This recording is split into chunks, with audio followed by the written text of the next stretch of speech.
The biggest benefit I get from exercise now is because I have lower back problems. The exercise helps with that. I feel great the next day. I love exercise. I just try and do as much exercise as I can. Welcome to the show today. We are back in lovely Sedgefield with Sue over at the Parish Hall. She has got an exercise called Sit to Stand for us to try out. So you can do this standing up or you can do it from a chair sitting down. And it's great, it'll help us get up and go.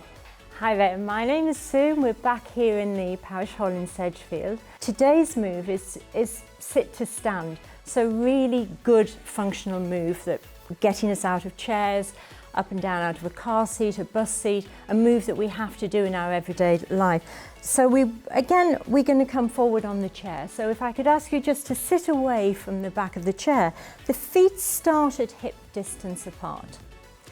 And then I'm just going to ask you to holding onto the chair, just to get ready for this, because you might have been in that chair a while. It's just to simply shift the weight from side to side. We can just do that a couple of times. And maybe take the weight to just shuffle back in your chair and then bring it forward. And again, just holding onto the chair here. And the idea of this move is not only is it very functional because we need to be able to get up and down out of chairs, but it's also going to be great for strengthening the muscles in the legs and lower body. So very useful. So we're just going to do that a couple of times. And then I'm coming forward. Now, I'm going to bring my feet slightly back, but I want the heels to stay on the floor so that we're not going so far back with the feet that the heel lifts up. I want those feet nice and firmly planted down. And again, keeping them at hip distance apart.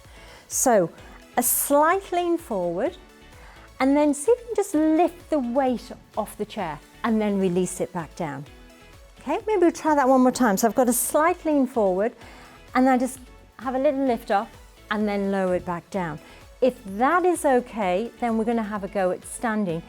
If you are at home, it might be a good idea for your chair to be behind a kitchen unit or a table. So if you do feel a bit wobbly when you stand, you've got something to grab hold of. Otherwise, we're going to have a go at coming up. Are we ready? We good? So I'm going to lean forward here, and on 3. 1, 2, 3, we're going to bring ourselves up to standing. So brilliant. Before we sit down though, really important is just to touch the back of the chair with your leg.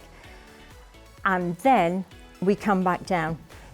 Very often, especially if you're on a slippy floor, it's very easy to knock that chair back and become a real slip hazard. So let's do that again. I'm going to come forward, and we're ready again. 1, 2, 3, up, touch the chair, and then lower back down. We're away now. Are we ready? 1, 2, 3, we're up, touching the chair and lowering back down. So we're going to keep going with that now. Coming up onto your feet, touch the chair, and then lower back down. So we can stay in the chair, you can push off from the chair, or Anne is demonstrating how taking it a little bit further without the need to hold on. So if you feel that little bit stronger, you can take it to that. And we're trying to build up for about 5 to 10 of these if you can. So we're coming up and then touching the chair to lower back down. So you can have that little push up as long as you touch the chair to come back down. And again, let's come up. And you might feel as well your heart rate starting to just come up a little bit with this, which is really good as well. And then down. And can we do one more? Brilliant. Touch the chair, let's lower it back down. Have a sit back in your chair. Thank you very much for joining. I hope you enjoyed doing those exercises along with Sue. Don't forget you can fit these in at any point throughout your day. We'll see you tomorrow.